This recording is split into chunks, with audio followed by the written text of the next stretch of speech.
Hello everyone, welcome to invest now. ऐसा लग रहा है कि दिवाली के पटाखों के बाद अब आईपीओ के पटाखे भी बैक टू बैक फटने वाले हैं। 5 नवंबर से 8 नवंबर तक बैक टू बैक आईपीओ आपस में क्लैश कर रहे हैं। तो कौन सा आईपीओ अप्लाई करें, किसमें अलॉटमेंट मिलेगी, कौन सा आईपीओ चल पड़ेगा और कौन सा फुसकी पटाखा निकलेगा, यही सब सोच रहे होंगे ना आप। तो आइए हम एक एक करके सभी आईपीओ को एनालाइज करते हैं।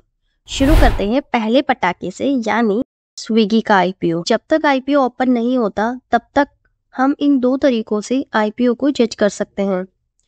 पहला, कंपनी के फंडामेंटल्स स्टडी करके और दूसरा उसकी जीएमपी देख के।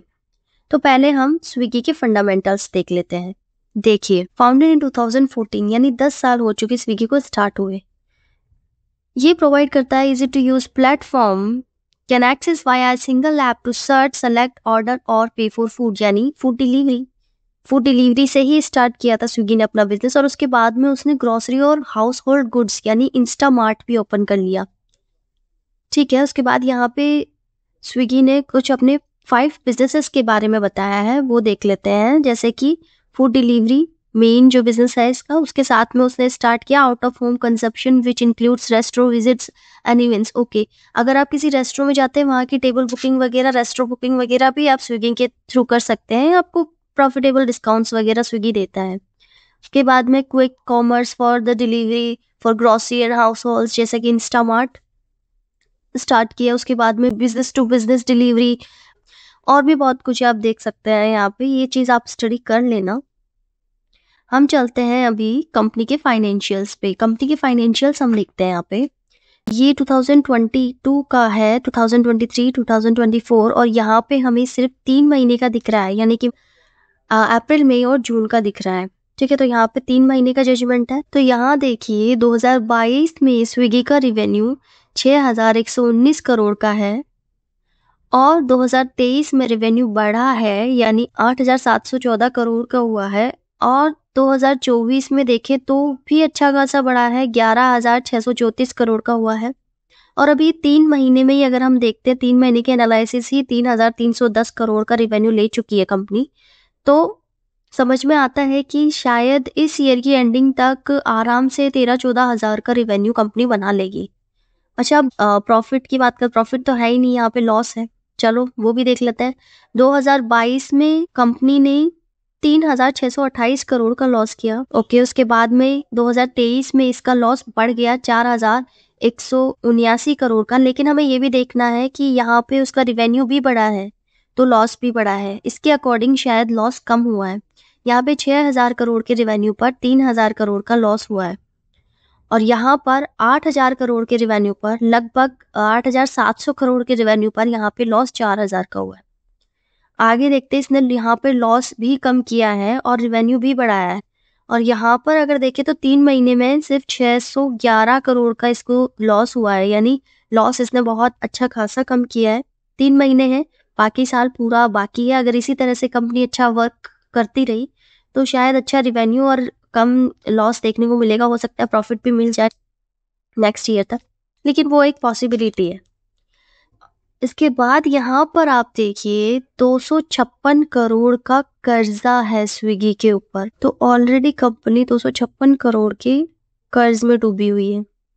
तो अब फाइनली ये आईपीओ निकाल के अपना जो है बिजनेस को आगे बढ़ाना चाह रही है। इसका आईपीओ आने वाला है आपका 6 नवंबर को स्टार्ट हो जाएगा और 8 नवंबर तक रहेगा। फेस वैल्यू इसकी 1 रुपये पर शेयर रहेगी और प्राइस बैंड इसका रहेगा 371 से 390 पर शेयर। इसके बीच में आप देख लो, 371 और 390 के बीच में आप अपना अमाउंट जो है वो अप्लाई कर सकते हो। लॉट साइज इसकी 38 शेयर की रहेगी। तो अगर आप 390 का लगाते हो तो अप्रॉक्स आपके 14,000 के आसपास का ये अलॉटमेंट पड़ जाएगा। ठीक है, टोटल इशू देखते हैं। टोटल इशू कंपनी कर रही है 11,327 करोड़ का, बहुत बड़ा अमाउंट है।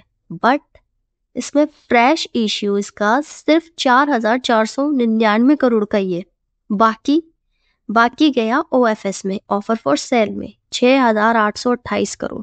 यहाँ पर ये देखने वाली बात है। देखो, फ्रेश इश्यू का मतलब ये होता है कि अगर कंपनी ने जो टोटल अमाउंट आईपीओ के लिए रेडी किया है वो 11,327 करोड़ है, उसमें से कंपनी सिर्फ 4,499 करोड़ का अमाउंट है, वही अमाउंट कंपनी की ग्रोथ के लिए लगाएगी। यानी अपनी कंपनी को वो सिर्फ 4,499 रुपए ही देने वाली है। बाकी की जो 6,828 करोड़ है वो कंपनी के मान लीजिए प्रमोटर्स को जाने वाले हैं, या फिर हम ये कह सकते हैं कि कंपनी के एग्जिस्टिंग शेयर होल्डर्स के पास जाने वाले हैं। तो ये तो थोड़ा मामला यहाँ पे गड़बड़ लग रहा है।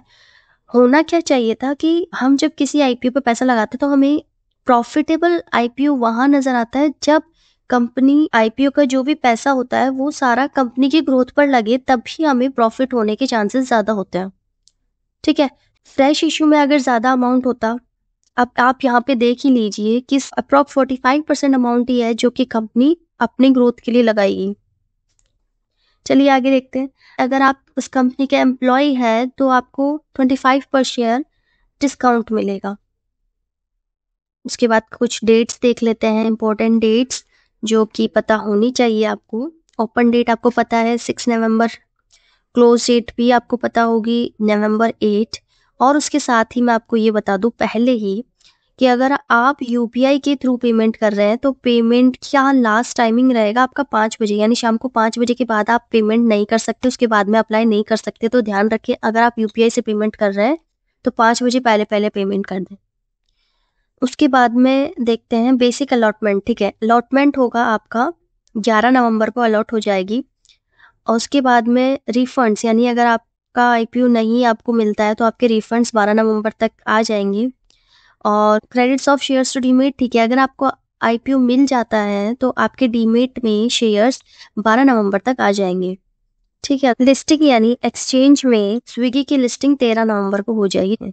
अच्छा, लॉट साइज पे बात कर लेते हैं। अगर आप रिटेलर है तो मिनिमम 1 लॉट से ले सकते हैं। अगर आप मैक्स लेना चाहते हैं तो 13 लॉट तक ले सकते हैं, यानी 1 से 13 के बीच में ले सकते हैं आप अगर रिटेलर है तो। और अगर आप एचएनआई में लेना चाहते हैं तो स्मॉल एचएनआई है 14 लॉट्स का है। और उसके बाद मैक्स में ले सकते हैं आप 67 लॉट्स तक। और बिग एचएनआई अगर आप है तो 68 लॉट्स तक ले सकते हैं। चलिए देखते हैं आगे। तो यहाँ पर हमने देखे हैं स्विगी के कुछ फंडामेंटल्स। ठीक है, स्विगी आईपीओ में क्या कर रही है क्या नहीं कर रही है, और आईपीओ से पहले स्विगी ने क्या किया है, क्या स्विगी के बिजनेसेस हैं, कितना उसका रिवेन्यू रहा है। ठीक है, ये सब चीज़ें अभी हमने देखी हैं। तो अब हम दूसरी चीज़ है जो कि हम आईपीओ स्टार्ट होने से पहले जज कर सकते हैं, वो है GMP, grey market premium. Grey market premium के बारे में अगर आप नहीं जानते हैं तो मैं बता दूं। इसमें क्या होता है कि जैसे अभी तक स्विगी का आईपीओ ओपन नहीं हुआ है और आईपीओ ओपन होने से पहले ही ग्रे मार्केट में डीलिंग स्टार्ट हो जाती है। जैसे कि स्विगी का शेयर अभी मान लो कि उसने बताया मैंने 371 से कुछ 380 तक 390 तक रेट्स थी उसकी। हाँ, 371 से 390 तक की अगर इसने रेट दे रखी है, मान लेते हैं 390 का शेयर है, तो डीलर्स क्या करेंगे कि वो स्विगी से डील करेंगे कि भाई मैं तुझे 450 में तेरा शेयर लूंगा, यानी कि वो 450 तक देने को तैयार हो जाएंगे, तो मुझे आईपीओ अलॉट करके देना। यानी उनके बीच में डील होगी कि वो प्राइस से बढ़कर डील करेगा, यानी वो उसके उस चीज के लिए 60 रुपए एक्स्ट्रा देने को तैयार है उस शेयर के। ठीक है, तो इस तरह की डीलिंग जो होती है उससे हमें जीएमपी की कैलकुलेशन मिलती है। और मैं आपको ये भी बता दूं कि इस तरह की डील्स में जयपुर मशहूर है। यहाँ पर आज की डेट, यानी कि मैं जब की वीडियो रिकॉर्ड कर रही हूँ 3 नवंबर की डेट है, और आज की डेट में अगर हम देखते हैं तो सिर्फ 22 रुपए का जीएमपी है। यानी अभी 412 की रेट ही लग रही है, 390 से 412 पर ही आया, यानी 5% ही ग्रोथ हुई है जीएमपी में। यहाँ पे डेट वाइज भी अगर हम देखें तो कुछ ज़्यादा खास ग्रोथ नज़र नहीं आ रही है। इसका मतलब ये है कि मार्केट के बैक में, यानी ग्रे मार्केट में भी स्विगी की कुछ ज़्यादा डिमांड नज़र नहीं आ रही है। तो अभी तक का जजमेंट हमारा ये लेके चल सकते हैं कि अभी तक स्विगी ज़्यादा अच्छा वर्कआउट नहीं कर रहा है, बट अभी टाइम है, देखते हैं आगे क्या होता है। हम नज़र रखेंगे जीएमपी पर कि जीएमपी बढ़ती है कि नहीं बढ़ती है। और उसके बाद में जब आईपीओ एप्लीकेशन ओपन हो जाएगी उसके बाद हम एफआईआई और डीआईआई की एंट्रीज भी जज करेंगे, उसके बाद ही हम फाइनल डिसीजन लेंगे। चलिए, तो इस तरीके से हम किसी भी आईपीओ को जज कर सकते हैं, ठीक है। और मैं आपको यहाँ पे साथ ही ये भी बता दूँ कि अगर आप भी इसके फंडामेंटल्स या फिर कंपनी के बारे में जानकारी लेना चाहते हैं, तो जब भी कोई कंपनी अपना आईपीओ लॉन्च करती है, तो वो अपना रेड हेरिंग प्रोस्पेक्टस इश्यू करती है, जिसमें कंपनी अपने बारे में फुल प्रोस्पेक्टस देती है, कंपनी की ग्रोथ के बारे में, कंपनी की करंट वर्किंग डिटेल्स के बारे में, कंपनी आगे क्या करने वाली बिजनेसेस में, और मतलब अपनी कंपनी की पूरी एनालिसिस देती है और अच्छी खासी लंबी चौड़ी एनालाइज देती है। देख सकते हैं आप, ये इंडेक्स है इसका, 550 पेजों का है इसका, स्विगी का। तो आप चाहे तो इसे पढ़ सकते हैं, और अगर पढ़ लेंगे तो बेटर होगा, पढ़ लेनी चाहिए। ओके, तो आप ये पढ़ लेना, रेड हेरिंग प्रोस्पेक्टस। ओके, तो चलते हैं हमारे दूसरे पटाखे पर, यानी सैजिलिटी इंडिया लिमिटेड। सैजिलिटी इंडिया लिमिटेड, पहले हमने स्विगी के बारे में बात की थी, तो कौन नहीं जानता है स्विगी को, तो उसमें इतना ज़्यादा डिटेलिंग की ज़रूरत नहीं थी, लेकिन अभी हमें ज़रूरत है कि सैजिलिटी इंडिया का बिजनेस है क्या, हमें पता होना चाहिए। चलिए देखते हैं। Sagility India limited, formerly known as Birkmeyer India private limited, provides healthcare focused solution and services to payers and providers. Okay, तो एक्चुअल में इसका बिजनेस मॉडल क्या है कि एक तरफ इंश्योरेंस कंपनीज है और दूसरी तरफ हॉस्पिटल्स है या कोई भी और हेल्थ इंश्योरेंस नीडर है, तो इन दोनों के बीच में कनेक्ट कराने का काम सैजिलिटी करता है। यानी ये आपस में डायरेक्ट डील नहीं करते। अगर किसी बंदे को हेल्थ इंश्योरेंस चाहिए तो वो डायरेक्ट इंश्योरेंस कंपनी के पास नहीं जाएगा, उनके बीच में डील कराने वाला जो एक ब्रिज है, वो ब्रिज है सैजिलिटी इंडिया लिमिटेड। तो अब आप समझ गए होंगे कि सैजिलिटी का काम क्या है, ठीक है। तो अब इसके फाइनेंशियल्स देख लेते हैं। ओके, रिवेन्यू देखते हैं। 2022 में इसका रिवेन्यू 944 करोड़ था, एंड देन 2023 में 4236 करोड़ का रिवेन्यू इसने बनाया। 2024 में 4781 करोड़ का रिवेन्यू बनाया, और अभी 3 महीने का ही है, 1247 ऑलरेडी वो बना चुका है। चलिए प्रॉफिट देख लेते हैं। 2022 में इसको 4 करोड़ का लॉस है, बट 2023 में इसने अच्छा खासा लॉस रिकवर किया और 143 करोड़ का प्रॉफिट किया है। 2024 में 228 करोड़ का प्रॉफिट किया है, और अभी 3 महीनों में ये ऑलरेडी 22 करोड़ का प्रॉफिट कर चुका है। ओके, बोरोविंग इसकी देख लो रेगुलर डिक्रीज हो रही है, ठीक है। 2022 में 4229 करोड़ की थी, फिर 2347 करोड़ की हुई, फिर 2024 में 1933 करोड़ की रह गई, और अभी फाइनली इन 3 मंथ में देखें तो सिर्फ 943 करोड़ का ही रह गया है। रेगुलर कमी हो रही है, तो एक अच्छा साइन है इस कंपनी के लिए कि इसका कर्ज उतर रहा है। चलिए, के बाद हम देख लेते हैं आईपीओ के बारे में। आईपीओ ओपनिंग डेट है इसकी 5 नवंबर और क्लोजिंग डेट रहेगी 7 नवंबर। फेस वैल्यू रहेगी इसकी 10 रुपीज़ पर शेयर। प्राइस ब्रांड रहेगा 28 to 30 पर शेयर। ओके, लॉट साइज रहेगा 500 शेयर्स का।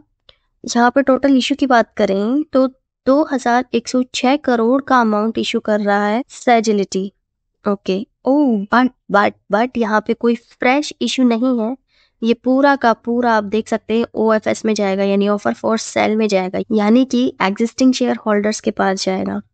तो यहाँ पे जितना भी पैसा आईपीओ से उठाएगी, कंपनी की ग्रोथ पे 1 रुपया भी नहीं लग रहा है, तो that is not a good thing, ठीक है। उसके बाद हम कुछ इंपॉर्टेंट डेट्स देख लेते हैं। जैसा कि आपको पता ही है, ओपनिंग डेट 5 नवंबर और क्लोजिंग डेट 7 नवंबर है। बेसिक अलॉटमेंट डेट रहेगी आपकी 8 नवंबर की, रिफंड्स की डेट रहेगी 8 नवंबर की।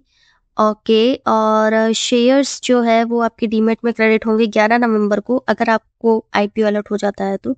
लिस्टिंग डेट रहेगी 12 नवंबर की। और जैसा कि मैंने पहले स्विगी में भी बताया था कि आप अगर यूपीआई से पेमेंट कर रहे हैं तो आप 5 बजे से पहले पहले अपना पेमेंट कंप्लीट कर लीजिए। चलिए, इसके बाद यहाँ पे देख लेते हैं लॉट साइज के बारे में। अगर आप रिटेलर हैं तो मिनिमम 1 लॉट से और मैक्सिमम 13 लॉट से डील कर सकते हैं। अगर आप स्मॉल एचएनआई है तो मिनिमम 14 लॉट से और मैक्सिमम 66 लॉट के साथ डील कर सकते हैं, और अगर आप बिग एचएनआई हैं तो आप 67 लॉट्स के साथ डील कर सकते हैं, ठीक है।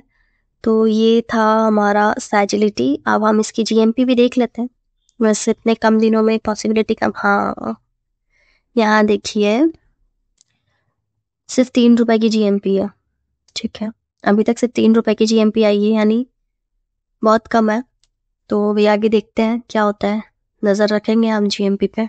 ओके, तो अभी के लिए वीडियो काफ़ी बड़ा ऑलरेडी हो चुका है, पर अभी कुछ पटाखे बाकी हैं, यानी जो बाकी के आईपीओज बच गए हैं एनालाइज के लिए, वो हम नेक्स्ट वीडियो में कंटिन्यू करेंगे। अभी के लिए इतना ही।